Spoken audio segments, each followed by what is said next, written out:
Well, isn't this a treat? Elisa and Evan Morgan, welcome to the Open Door Sisterhood. Yay. Elisa's a repeat guest, but Evan, Repeat. Yeah. first time caller. Glad to be Thank with you. Thank you both for being here. I want to give our listeners a little bit of a context for how special this is for me. I moved to Denver a little over 20 years ago. And that is when I really got to know Elisa and Evan.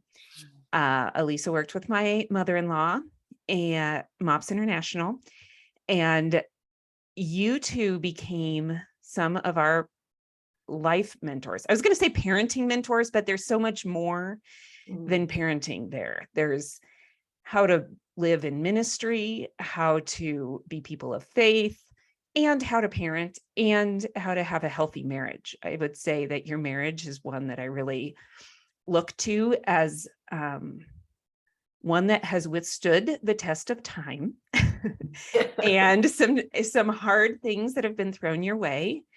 And you do it so beautifully and so well. And you also, because it's been 20 years, I've been able to watch you through different phases of marriage and parenting. So, as our listeners have asked for people to bring wisdom to parenting in midlife, you are the two that came to my mind because I have watched you firsthand do it. And also, I love you both so much. Oh, I'm doing a little heart sign. Yeah. I love you both. And Derek loves you both so much. Yeah. And there aren't a lot of people that we really genuinely like. Both of and so it's just my joy. I feel like I'm bringing my extended family into the sisterhood here and giving our listeners the best I have to offer as far as wisdom in this area, because you have been through some parenting challenges and you have weathered it beautifully, and you are so faithful. You're faithful people that are faithful in the midst of real life. And that's what we want to talk about here on the sisterhood. So why don't you tell us first a little bit about your family? Do you want to do this, Evan? Oh, okay, we're doing it. Okay. All right. We've been married 43 years, which is spooky.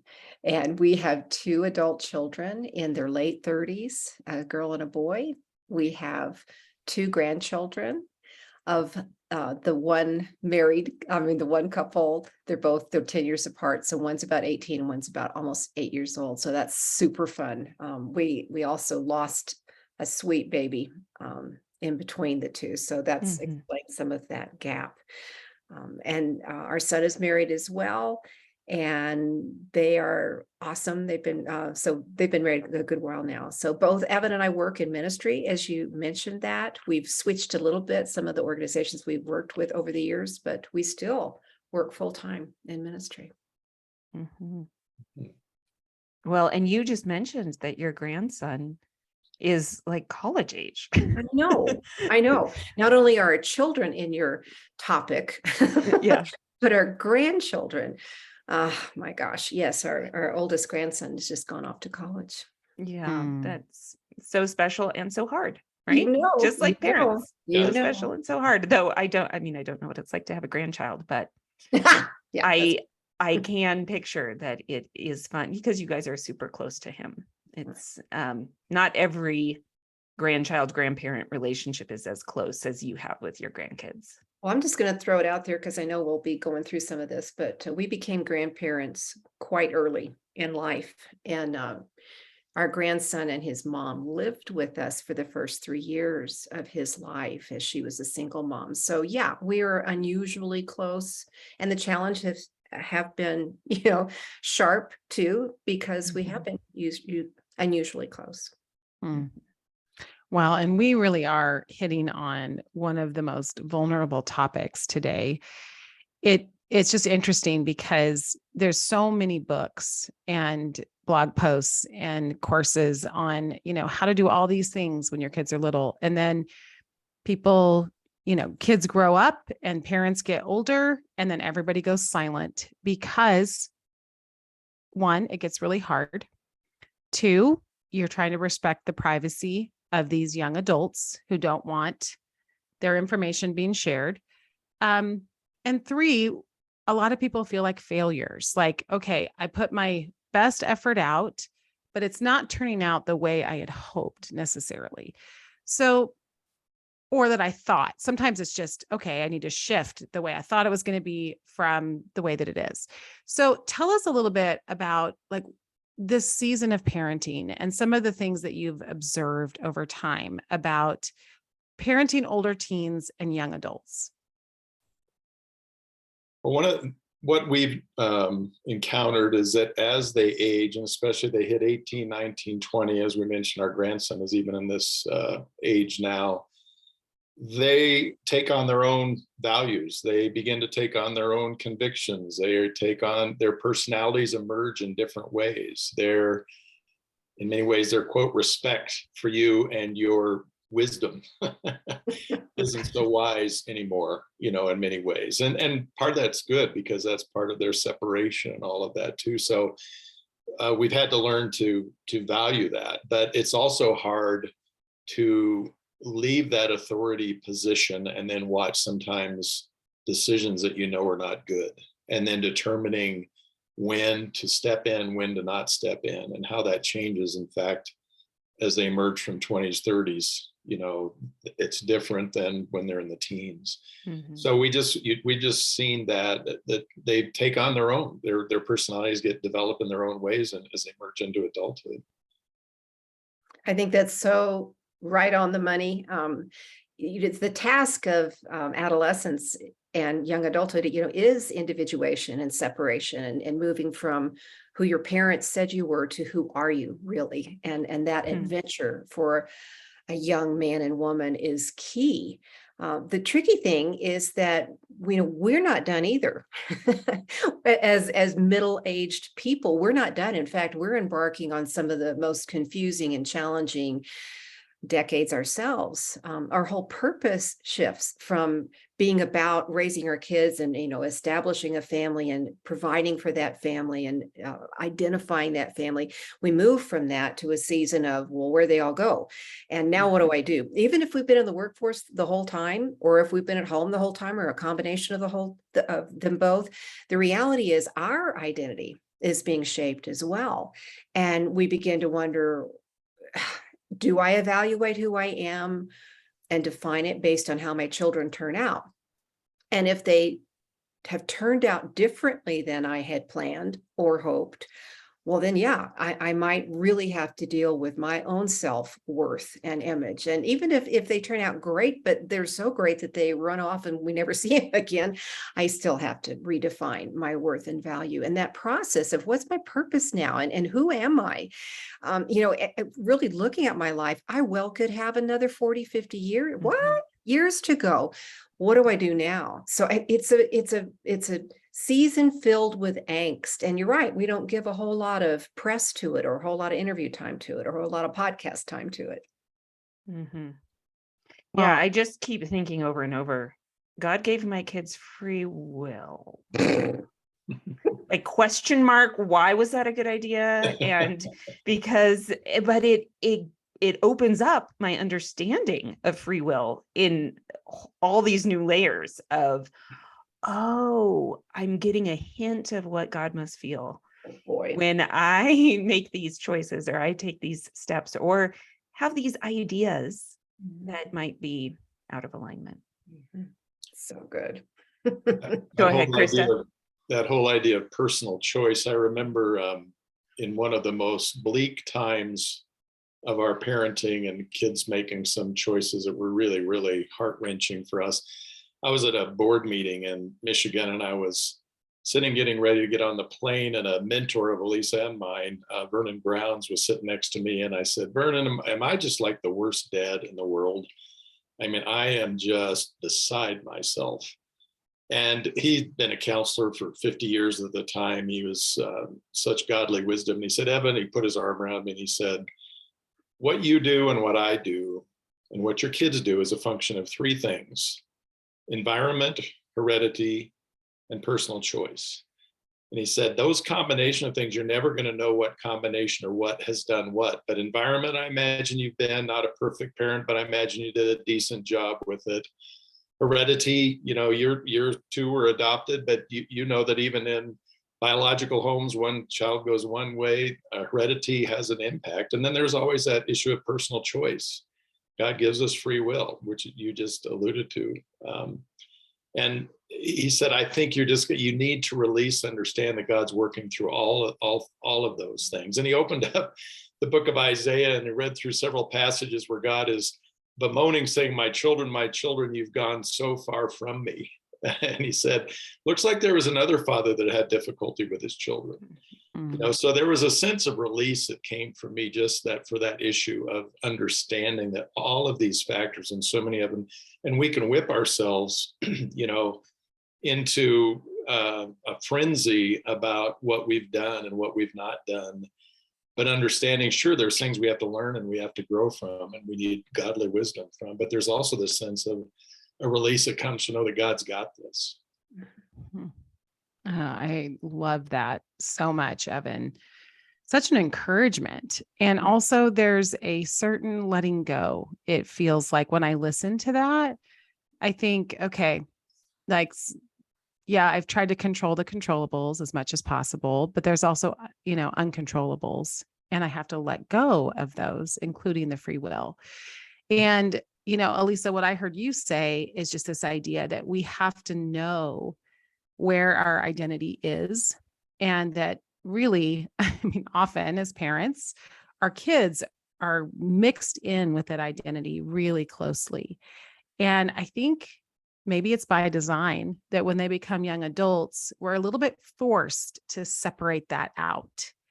So can you speak to that a little bit, of just how in your life you saw that happen, and just that purpose side and how that's tied together with our identity and purpose? And that may be a big question we need to break down a little bit.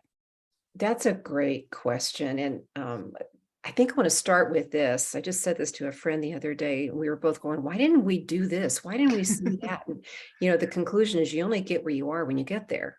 You can try all you want to be ready for the next season, but the reality is you only put your feet in the next season when you are in it. So it's a process to come to grips with these things. And there's grief over past seasons that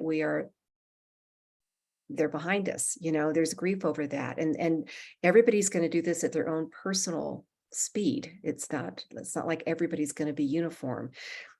I began the process of asking, well, what now? Probably more in my 50s than earlier. And I probably should have done something early, but I was thick working with younger moms, and I think my attention was there. But when I stepped out of that venue and began to try and understand, well, what's next for me in my early 50s as my kids were leaving, et cetera, it's taken me a decade to understand, because, okay, I'm a 3 on the Enneagram. So I'm like, achieve, get it done. Next thing, I love lists. I love checking things off of lists. I'm just all about that. And people say, well, what are you going to do when you retire? And I'd be like, I don't know, just vanish. I don't know. I can't imagine what I would do, because it felt like the very essence of me would be snuffed out if I couldn't achieve. And so I started into a program on aging to study it from a spiritual perspective and a human and psychological perspective. And I now understand, again, you just get there when you get there. Now I understand that there is an achievement, that there is a purpose in older age, and it's specifically to bless the next generations.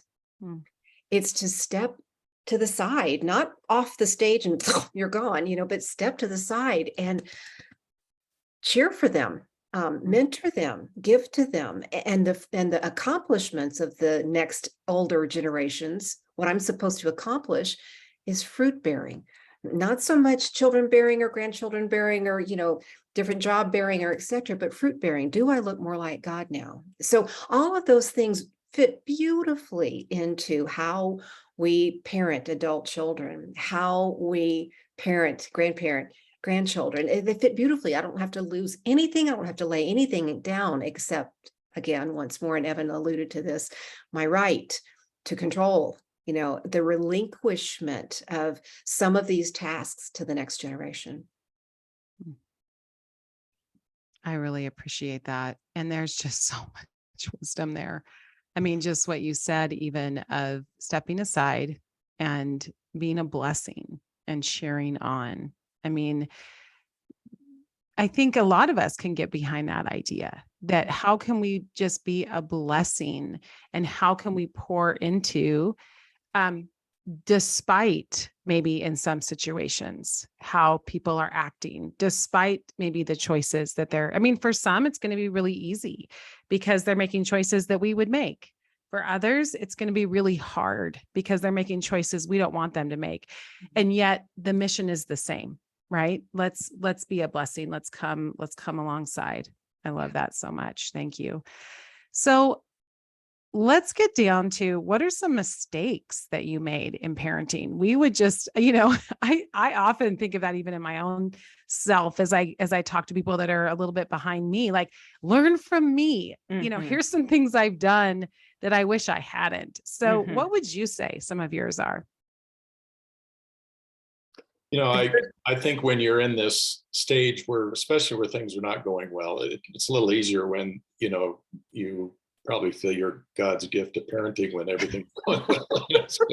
Tell the world when it's not going so well. I found myself trying to grab onto what I would call formulaic answers, formulaic books, the 12 steps to a happy, teenager, young person, whatever. And for my personality, kind of like Elisa, we're kind of wired a bit similar, bit and different, but in some ways the same, is that check it off. If I do this, do this, do this, do this, God will bless it, and I found that in doing that, I found that those principles were helpful. Once you make it into a formula and a promise instead of a principle, or a premise instead of a promise, you can really go wacky. And not only then you either blame the child, or you blame yourself, or you blame God. And I remember I was listening and I was right in the middle of this and getting angrier and angry about formulaic thinking. And I was driving to a optometrist appointment. I was listening to a Christian radio station, and they had this young man on, and he was talking about what a great relationship he had with his dad, and and the host was saying that this is so terrific, and this kid was gonna, reach the world and all of this. And so the question to the child, to this young man was, so what happened? What was the foundation that made that work? And so it was, he did this, he did this, he did this, he did this, he did this. And I was so angry that I pulled over into a parking lot and I started banging on the radio. And I said, I did every one of those things. Wow. And you say, so what happens then is you start, who do you blame? You blame yourself, you blame the kid, you blame God. Not realizing that if you take some of those principles and say, this might be helpful, and just don't claim it as a promise. I mean, that's what the Proverbs are about. They're premises, they're wisdom for living. Take it as that. Instead of trying to find the exact steps, talk to somebody, get some principles, get some wisdom, but then listen to the Spirit as well, as what everything's going to be unique for each child. Lisa and I have had different roles at times with our kids. Sometimes I've been the bad guy. Sometimes Elisa's been the bad kind, that we'll talk about it. And just going back in our history, we flipped at times. And so this is a process, I think, of just, my mistake would be just thinking that certain methods are going to solve everything. And that just takes God out of the equation. That's so good. That's so good. And, I think my mistake is the biggest one. There's so many, but the biggest one is adjacent to Evan's. I actually realized that I had somehow swallowed the mythology that I was supposed to create perfect children, that's what God was asking me to do, that I was supposed to be perfect and I was supposed to create perfect kids. And when my kids were not cookie cutter perfect, I felt like a complete failure. But the thinking is wrong in the beginning. God didn't create perfect children. If you look at everybody in scripture, I mean, his whole family was broken and messed up and sloppy and messy and everything you can talk about. Why do I think I'm going to achieve what he didn't achieve? But that mythology of a perfect family, when I think I'm supposed to do that, then when children are children and they become teens and they become adolescents and young adults, it's not going to match up. And so then how do I define myself and how do I define them? And those mistakes, if you will, lead to, probably the major principle, and it's already been mentioned, and it's one of relinquishment, that I am not God, that he is not asking me to create perfection. He's asking me to model a dependency upon him, to admit where I'm wrong, to admit what I'm still learning, to welcome others, my children, my grandchildren, my husband, alongside me in this journey, not to have it all tied up with a bow, but to admit I can't do this all by myself. I need help. It's a total change of expectations. What are we aiming for? Are we aiming for creating, molding people to look a certain way and be a certain way? Or are we modeling to our kids what it means to respond to the life that's in front of us? And show a faithful life and trust God's process with them, which is so hard. And it, for me, reveals so many holes in my faith in God, because I'm like, oh, that means I need to trust you, but I don't want to. And I don't really. Like, when we get down to it, that mistrust means I don't really trust you the way I'm supposed to. And dang, it's hard. Well, I was also thinking that we tend to think, if this doesn't look a certain way, or if our kids aren't making these kinds of decisions, we're disqualified from whatever else God has called us to do. And my friend and I were just talking about this the last 2 days.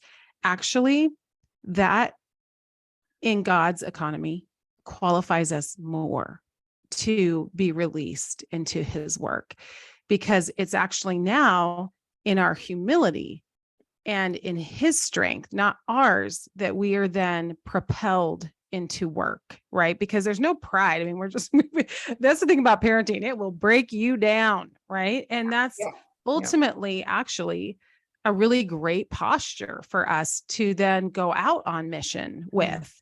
And so I would love to hear just how you, even in your lives, made that switch from, oh, well, I guess I'm not qualified, because our life does not look, as we thought it would. And there's brokenness kind of everywhere, because the common thought is we are disqualified. So can you speak to that?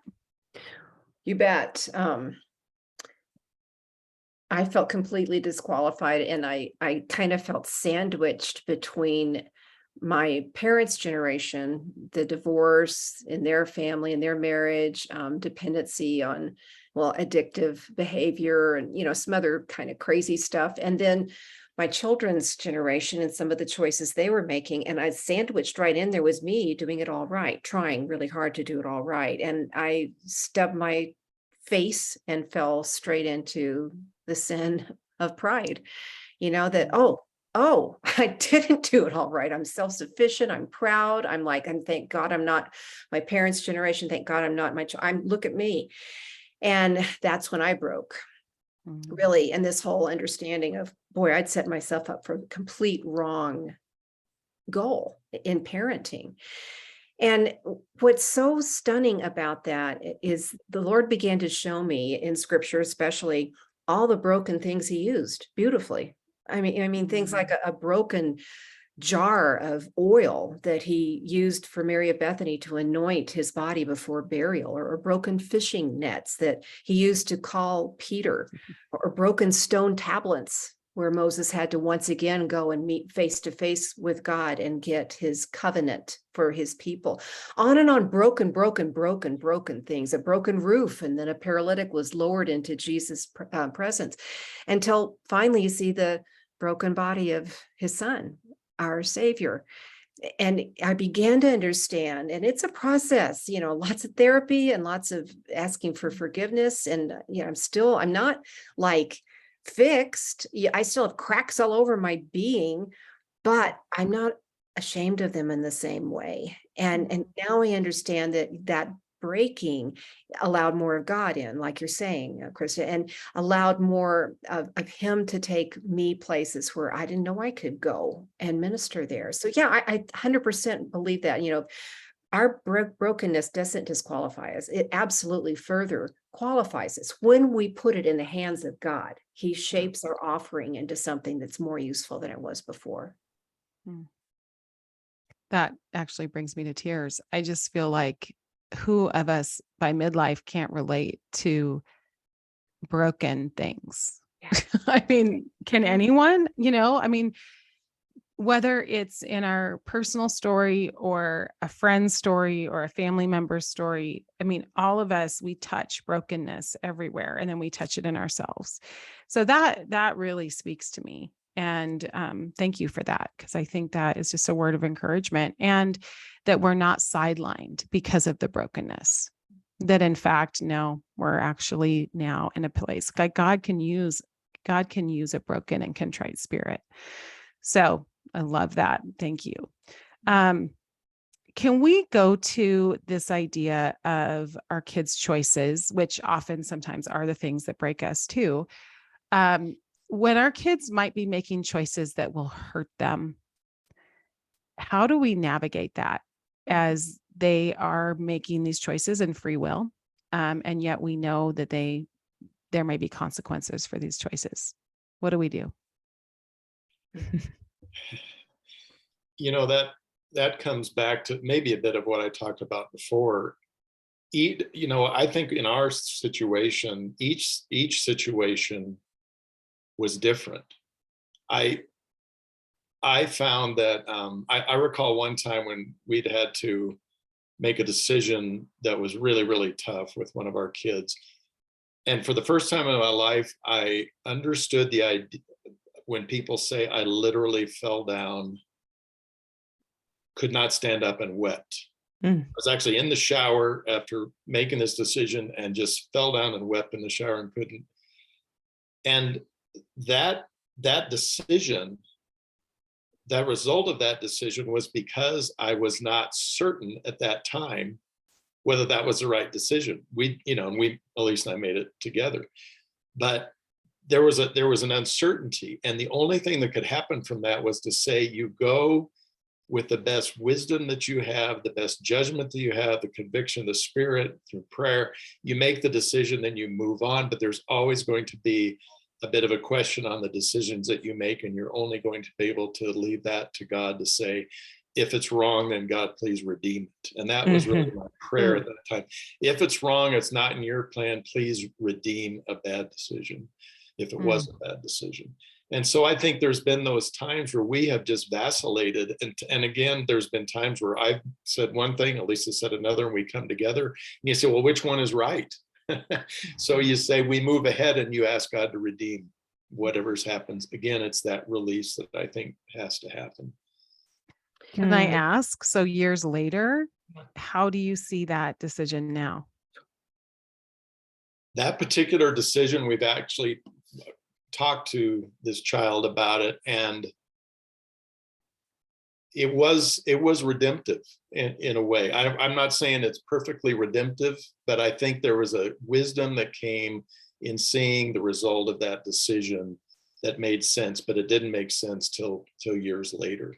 But again, that's part, I think, this process of looking for this, well, then we're going to say in 5 years, it's all happy dappy and, oh, that was the best decision.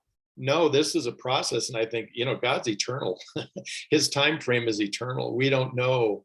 I often go back to the Hall of Fame, the Hebrews passage. These died in faith without ever having received the promises, but welcome them from afar.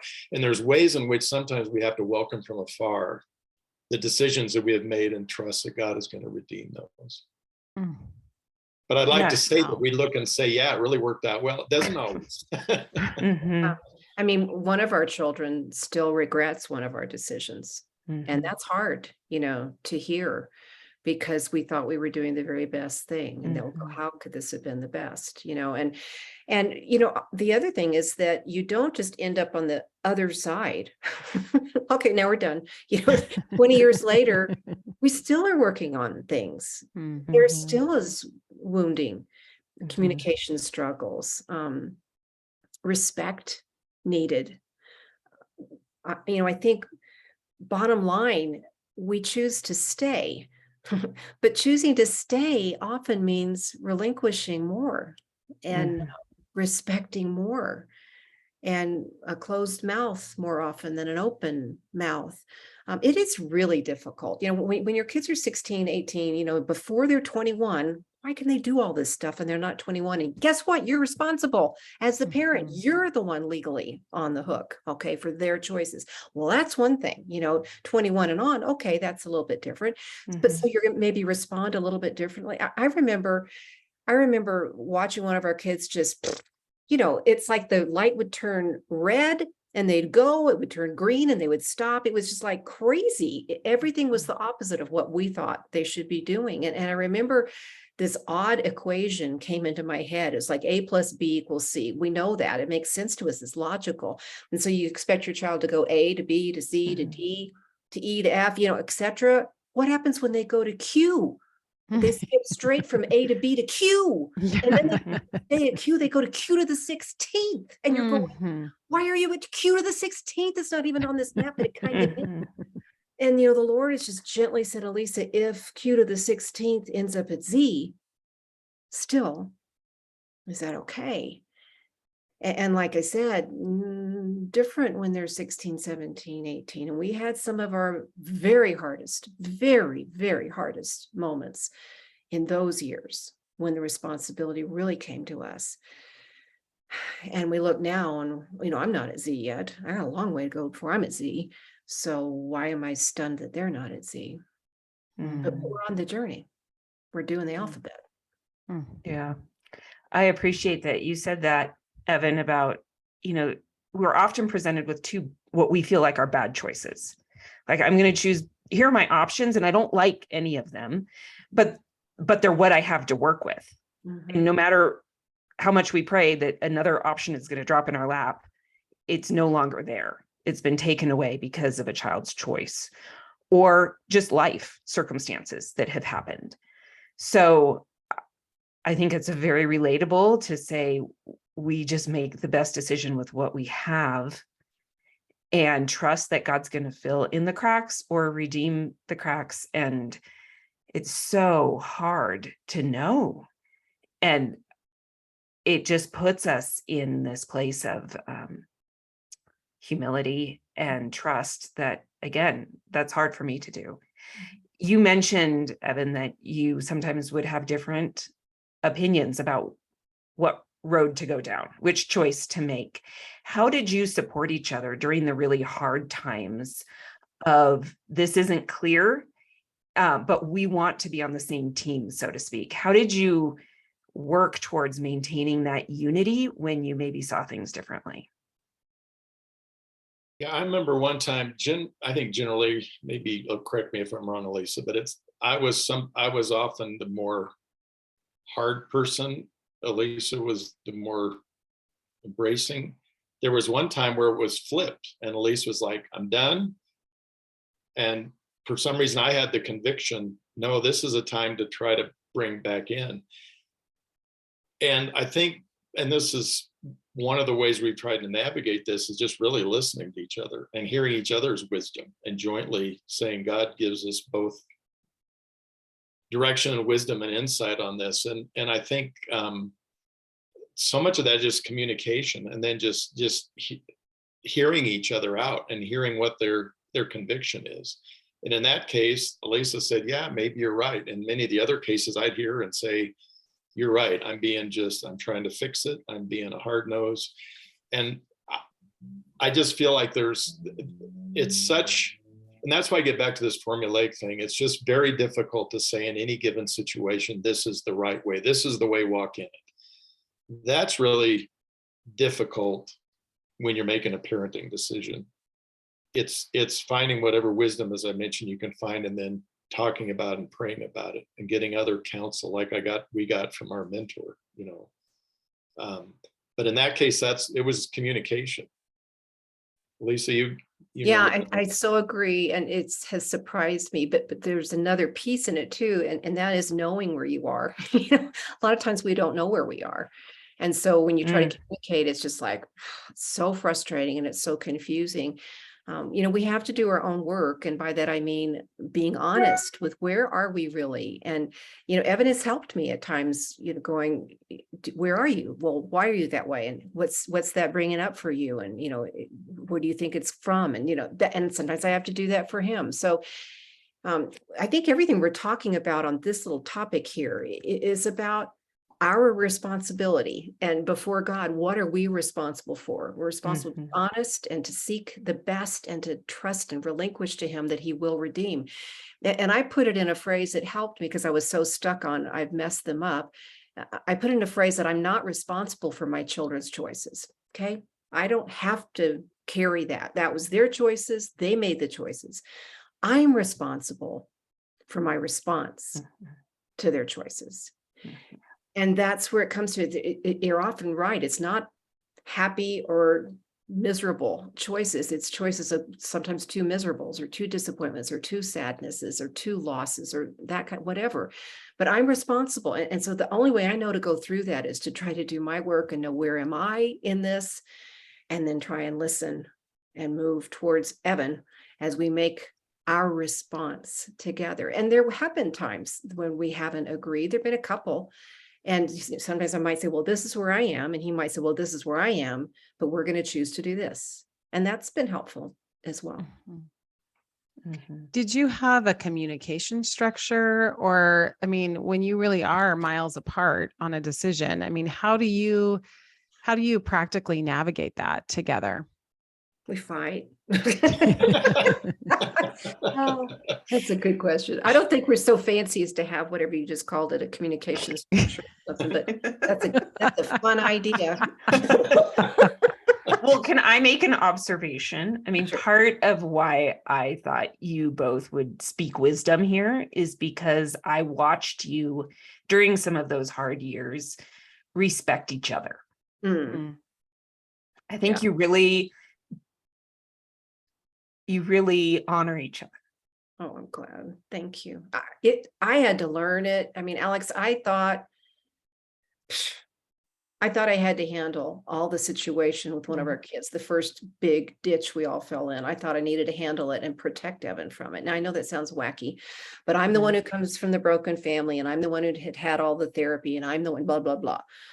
And I thought he'd be so much happier if I just left him in the bedroom to watch golf. And the reality is I needed him. Our kids needed him. I was in the way. God wanted, this sounds terrible, but God wanted to break Evan the way he was breaking me. We needed to be broken together. And I don't think God's going break, don't get me wrong. But what he was allowing by our children's choices revealed our own brokenness. And I had to really repent of that sin of, again, self-sufficiency. And I think I can do it better. And I would change that if I could go back. I would have let him in earlier. He is such a beautifully broken and healed, but broken man. And, we really believe, this sounds so formulaic, so forgive us, but we really believe that it is that breaking that makes us more useful in God's hands. And you can almost feel it in coworkers or community people or family, when you've resisted the reality of the breaking in you. You carry on this kind of harshness and this jagged edge of defensiveness. And shoot, I still have some of that. But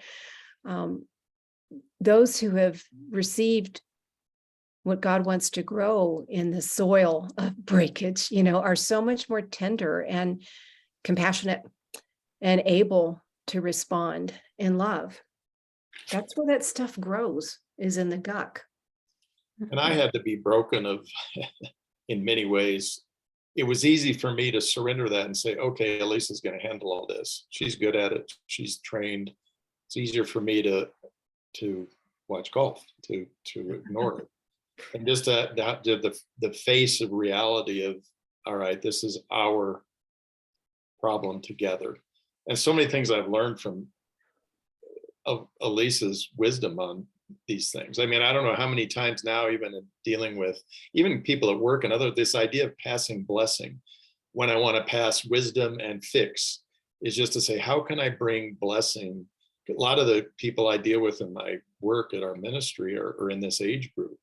And just to think, how can I pass blessing on them to what they're doing in their day-to-day lives? But to my kids, a statement that I have to catch myself all the time, and Elisa will remind me of this, that for an adult child, unsolicited advice is almost always seen as criticism.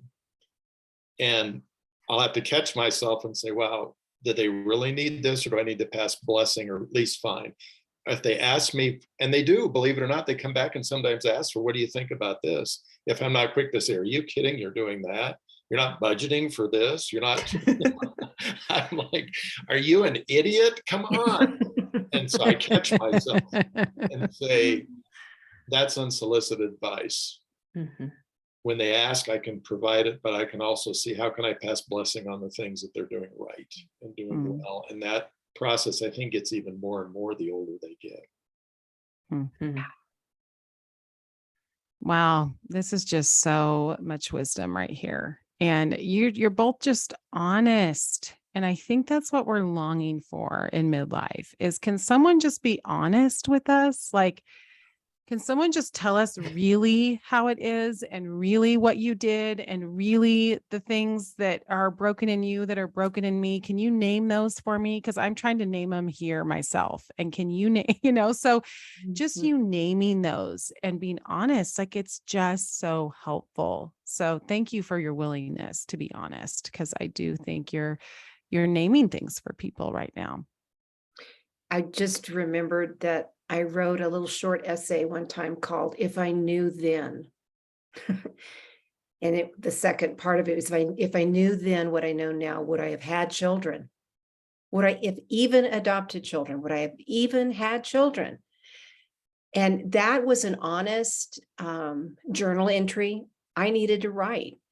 Hmm. And I adore my children and I love them, but it has been so painful. And I came to the conclusion, I wrote this about 15 years ago. Yeah, because I know that God has used them to shape me. Mhm. And I trust that he's used me to shape them. And, if we don't have children, usually there's some other jagged surfaces we crawl along on and end up bleeding as we are formed. When you think about it this way, a child comes out of a woman's womb, the mother's womb, through violent blood and water and tearing and ripping. Why should we think that their rebirth into adulthood would be any less painful for us and any less easy for them? Because we just want it to be. Because we just want it to be easy. We just want something to be easy. And yet you're right. I mean, the honest answer is, why do no, it's not any different. Mhm.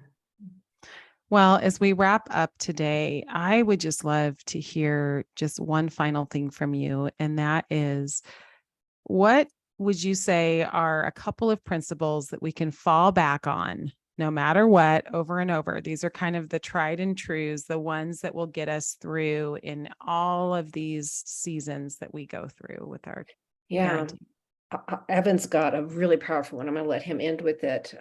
Mine is one that Alex has heard maybe 9,462 times. But when my kids were 5 and 3, I put them to bed, and I was exhausted and I could not wait for mommy time. Back in the day, it was George Clooney and ER. And I wanted my Diet Coke and I wanted my bowl of popcorn, and I got the remote in my hand. Evan was at a meeting and I was so excited, and I heard this little voice down the hall calling me, and I was so mad because I was on empty. I was absolutely on empty. I had nothing left to give, but I went in there and I slapped on the light. What do you want?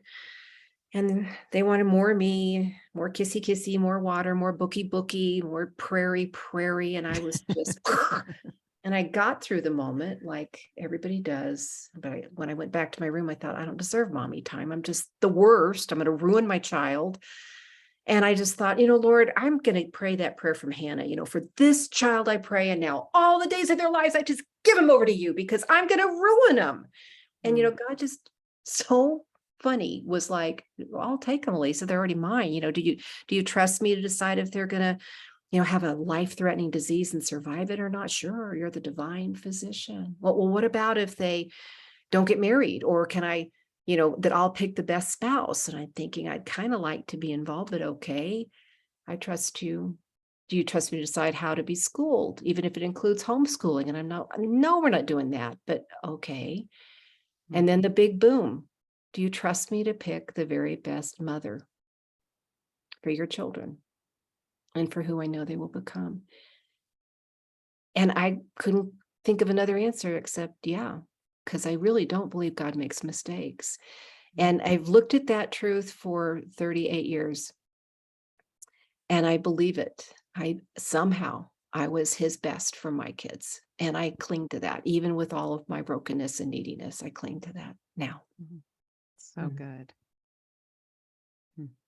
Evan, what would you In, say? in the midst of some of the most difficult times, there was a night where I just could not sleep at all. I was so troubled. I was carrying all of the burden, feeling like myself. I went in, I did laps around from our dining room and through our kitchen and back around into our dining room. We had a bay window.